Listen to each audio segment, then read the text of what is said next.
जैसे ओवैसी की भी पार्टी आती है तो उसका भी वेलकम है। यहाँ भयानक भूल है सेकुलर पार्टी का, कांग्रेस और आरजेडी का। ओवैसी तो जब पार्लियामेंट में बोलते हैं तो देखने का चीज होता है, उनका तो रिकॉर्ड बनता है पार्लियामेंट में। हिस्सेदारी चाहिए सत्ता में, भागीदारी चाहिए। कुशवाहा का नेता है और पासवान का नेता है, चौहान का नेता है, सबका नेता है। ओवैसी कहाँ से आ गए? ओवैसी साहब अगर पार्टिसिपेट करते हैं, अगर उसको लेती है ये पार्टी जो सेकुलर कहती है, तो मोस्ट वेलकम ओवैसी का भी करना ओवैसी साहब ने ऐसा क्या किया है कि मुसलमानों का भरोसा बढ़ गया है? चाहिए। ओवैसी साहब ने हमारी आवाज को बराबर उठाया पार्लियामेंट। ओवैसी साहब आएंगे तो MY समीकरण टूट ना जाएगा जी। आप देखने लगे हैं AIN आजाद इंडिया न्यूज और मैं हूं नवादा में। जो मोहल्ला है वो है मुगला खार। विधानसभा राजनीति की सरगर्मियां बढ़ चुकी है। आइए यहाँ की जनता से बात करते हैं और जानते हैं कि क्या माहौल चल रहा है। हमारे चैनल पे 6 बूथ है यहाँ। हमारे चैनल पे आपका सबसे पहले स्वागत है जी। मेरा नाम मुमताज अहमद, वेलकम। यहाँ पे आप लोगों का रुझान क्या है? किस दल पे आपका भरोसा बढ़ रहा है या घट रहा है? हम लोग तो बस सेकुलर है, सेकुलर रहेंगे हमेशा। और कांग्रेस पर एतमाद हमारा भी है और आरजेडी पर भी है। और जो भी पार्टियां आएगी यहाँ सेकुलर पार्टी, जैसे ओवैसी की भी पार्टी आती है तो उसका भी वेलकम है यहाँ पर, तो उसमें दो राय नहीं है। लेकिन अब हमको हिस्सेदारी चाहिए सत्ता में, भागीदारी चाहिए, तब जाकर के हमारा सब काम पूरा होगा। हमारा तो सारा काम ऐसे ITD रुका हुआ है। आपने बोला सेकुलर वाली बात। हाँ। तो सेकुलर पार्टी तो आरजेडी और कांग्रेस तो अपने आप को सेकुलर पार्टी बोलती है, तो आंख बंद करके गठबंधन पे वोट देगा मुसलमान? मतलब एकदम आंख बंद करके दे देगा, कोई दिक्कत नहीं। बराबर मिला है, कोई आज नहीं। हाँ। हमेशा मिलता रहा है गठबंधन को। ठीक है। हाँ। तो फिर ओवैसी कहाँ से आ गए? ओवैसी साहब अगर पार्टिसिपेट करते हैं, अगर उसको लेती है ये पार्टी जो सेकुलर कहती है, तो मोस्ट वेलकम ओवैसी का भी करना चाहिए। इसलिए कि ओवैसी तो जब पार्लियामेंट में बोलते हैं तो देखने का चीज होता है, उनका तो रिकॉर्ड बनता है पार्लियामेंट के अंदर।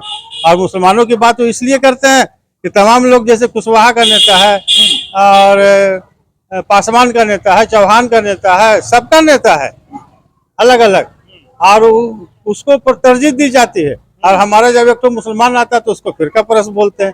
ये कौन सी डोल पॉलिसी? उसको वोट कटवा कहते हैं। वोट कटवा कहते हैं जी।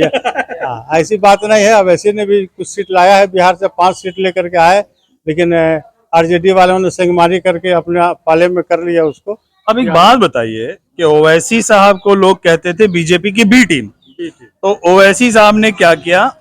गठबंधन में प्रपोजल दिया कि हम आपके साथ चुनाव लड़ना चाहते हैं, और उसको सिरे से खारिज कर दिया गया। इसे किस तरह से देखते हैं? ये भयानक भूल है सेकुलर पार्टी का, कांग्रेस और आरजेडी का। इसलिए कि 24 सीट पर तो कम से कम उसका असर अंदाज होगा। मतलब हार जाएगी सेकुलर पार्टी आसानी से, कहीं पर कोई दो राय नहीं है। हार जाएगी, चुनावें हार जाएगी, और बाकी पर भी असर पड़वे करेगा। 2-4-10 सीट ऐसा बिहार के अंदर है जो ओवैसी के, ओवैसी को भी मुसलमान नेता मानने लगे हैं अपना हितैषी। अब उसको भी मानने लगे कि नहीं, ये मेरा हितैषी है, मेरे लिए काम करेंगे ये। इसलिए ओवैसी साहब ने ऐसा क्या किया है कि मुसलमानों का भरोसा बढ़ गया है? ओवैसी साहब ने हमारी आवाज को बराबर उठाया पार्लियामेंट के अंदर। जैसे बहुत सारे, जैसे तलाक का कानून, जैसे जायदाद वक्फ बिल का कानून, इसी तरीके के बहुत सारे ऐसे कानून है, काला कानून, NRC कानून, NAC कानून, तमाम चीजों पर बहुत पुख्ता सबूत दे करके जैसे उन्होंने उठाया। भले ये और बात है कि उनकी मेजोरिटी में कम है, नहीं है, कम है, इसलिए उनको अवॉइड किया जाता है कि नहीं साहब ये नहीं रहेंगे। और जैसे मुसलमान का कोई नेता होगा तो उसको भागीदारी देना पड़ेगा। ये लालू यादव भी जानते हैं, हर पार्टी जानती है, कांग्रेस भी जानती है। तो इसीलिए तो दल में शामिल नहीं कर रहे हैं, क्योंकि उनको सीट का बंटवारा करके देना होगा। हाँ, तो 24 सीट वो मांगेंगे ना कम से कम, जिस पर असर अंदाज है उनका। 24 नहीं तो 12 तो कम से कम दीजिएगा ना, जो परफेक्ट आपको काम करेगा। इससे बदलाव क्या आ जाएगा? बदलाव आएगा, बहुत बड़ी बात। कोई भी डिसीजन लेने से पहले ओवैसी साहब के पार्टी से पूछा जाएगा कि साहब हम ऐसे बिल ला रहे हैं विधानसभा के अंदर, आप उसको कैसे देखते हैं? उसमें जो कमी होगी उसको पूरा करेंगे, बदलाएंगे, और जो सही रहेगी उस पर काम करेंगे।